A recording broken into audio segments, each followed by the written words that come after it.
Assalamualaikum warahmatullahi wabarakatuh. Saya Khadijah Makarim. Topik kita kali ini adalah mengenal silabus dan kontrak perkuliahan. Teman-teman sekalian, konten ini saya tujukan kepada para mahasiswa, khususnya adalah mahasiswa baru yang biasanya pada awal perkuliahan teman-teman akan mendapatkan silabus dan kontrak perkuliahan dari dosen mata kuliah masing-masing. Nah, apa gunanya silabus nanti dan apa gunanya kontrak perkuliahan itu supaya dapat dipahami oleh para mahasiswa baru. Dalam kesempatan ini saya akan menjelaskan sedikit. Mungkin juga sudah dijelaskan oleh dosen ataupun panitia penerimaan mahasiswa baru, tapi kali ini saya ingin menambah lah ya supaya lebih mantap. Nah, guna silabus secara umum adalah panduan bagi mahasiswa dalam memahami setiap mata kuliah. Jadi di dalam silabus itu ada nama mata kuliah, ada tujuan umum, ada kompetensi dasar, kompetensi inti, dan lain-lain capaian yang diharapkan dari setiap mata kuliah itu. Nah, itu harus dipahami oleh mahasiswa. Nah, kemudian kalau kita lihat yang kedua adalah yang biasa diberikan oleh dosen mata kuliah tertentu, ya semuanya lah mata kuliah biasanya 90% memberikan kontrak perkuliahan, itu disajikan dalam berbagai format. Nah, yang pertama saya ambil dua format aja pada kesempatan ini ya. Jadi kontrak perkuliahan itu ada yang pertama misalnya berisi dari mulai deskripsi mata kuliah, kemudian materi kuliahnya, lalu metode dan media pembelajaran yang digunakan dari masing-masing materi ini, menggunakan metode ini, medianya apa, materi ini, metodenya ini, medianya apa, itu dijelaskan di dalam kontrak perkuliahan. Kemudian ada jadwalnya, pertemuan ke-1, pertemuan kedua, dan seterusnya sampai ke-16 yaitu UAS ya. Nah, di dalam kontrak perkuliahan setiap pertemuan itu biasanya ada dosen yang menuliskan tanggal, ada yang tidak. Tapi pada umumnya adalah langsung dituliskan pertemuan ke-1 tanggal berapa gitu ya.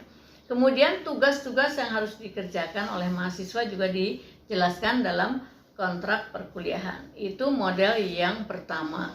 Nah, saya ambil dua model saja karena setiap dosen itu biasanya ada ciri khas tersendiri masing-masing membuat kontrak perkuliahan, formatnya berbeda. Nah, sekarang yang kedua. Yang kedua itu berisi deskripsi mata kuliah ya. Kemudian kolom keduanya biasanya pertemuan ya, pertemuan keberapa, ke-1, ke-2, ke-3 dan seterusnya. Dan kalau dipakai kolom gitu ya, kolom yang ketiga adalah tanggal pertemuan. Jadi biasanya dosen itu akan memperhatikan betul pertemuan ke-1 tanggal berapa, pertemuan kedua tanggal berapa dan seterusnya. Kemudian materinya apa, sumber belajar yang digunakan apa.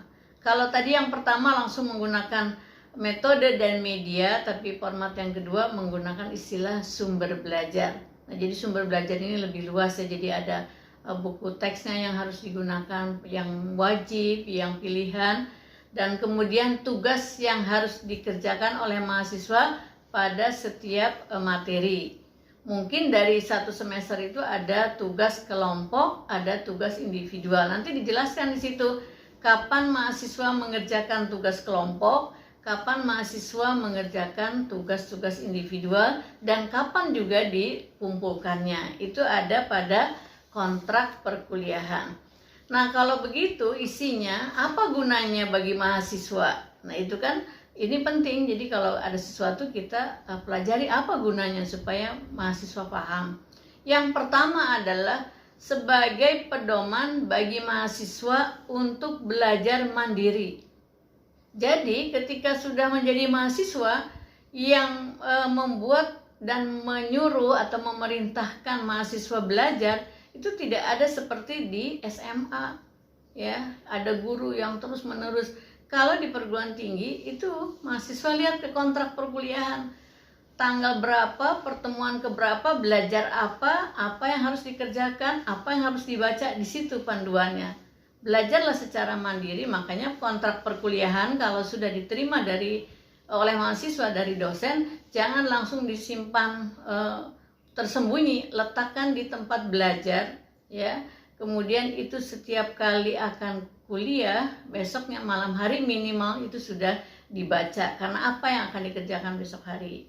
Nah, yang kedua fungsinya adalah atau kegunaannya adalah sebagai pedoman untuk persiapan. Persiapan apa?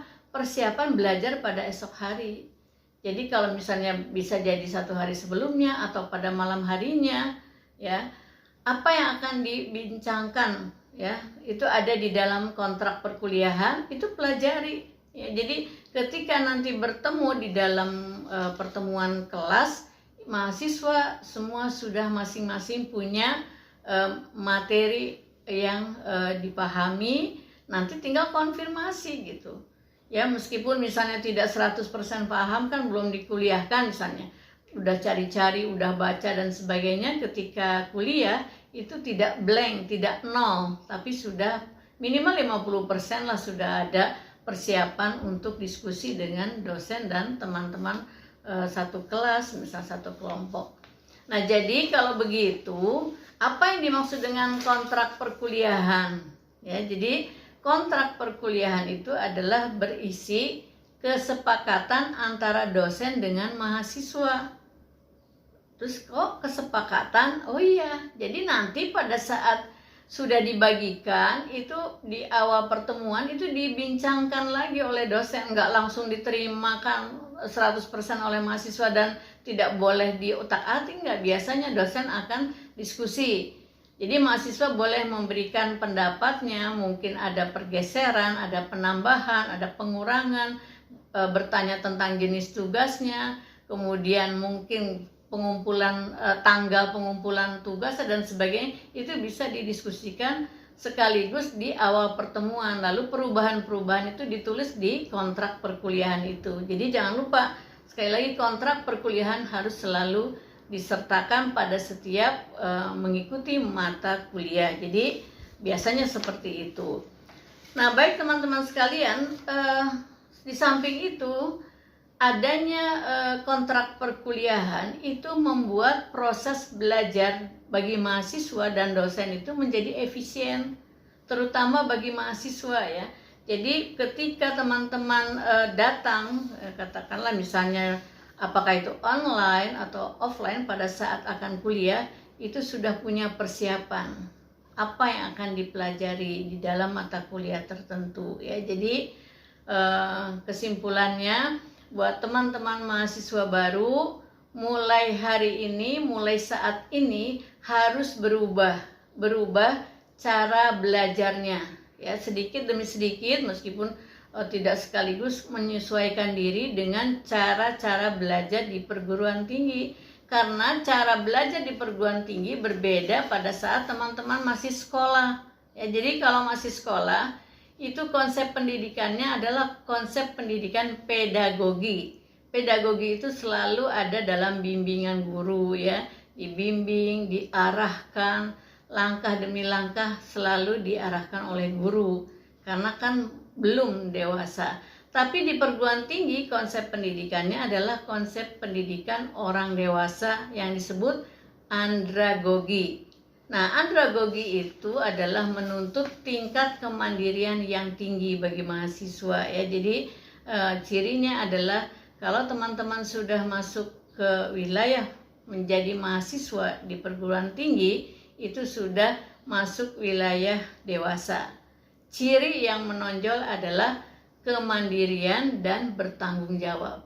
Nah, melalui kontrak perkuliahan itulah teman-teman diajak mulai mandiri, belajar secara mandiri dan mempertanggungjawabkan apa yang sudah disepakati oleh dosen dan mahasiswa yang dicantumkan pada kontrak perkuliahan itu ya. Jadi jangan lupa, sekali lagi, kontrak perkuliahan harus dipahami dan kemudian diikuti, lalu teman-teman bertanggung jawab karena kan sudah disepakati gitu ya. Jadi nanti kapan ada kuis, kapan UTS, kapan UAS, kapan tugas ke-1, kedua dan seterusnya masuk, harus diperhatikan.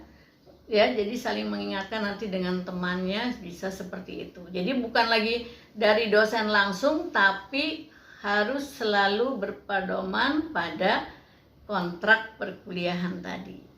Demikian teman-teman sekalian, sekali lagi bahwa teman-teman mahasiswa baru harus merubah cara belajarnya dari cara-cara yang bersifat pedagogi menjadi cara-cara pendidikan orang dewasa yang disebut konsep pendidikan andragogi, yaitu ciri khasnya adalah dewasa, mandiri, dan bertanggung jawab. Terima kasih, sampai ketemu di lain kesempatan. Assalamualaikum warahmatullahi wabarakatuh.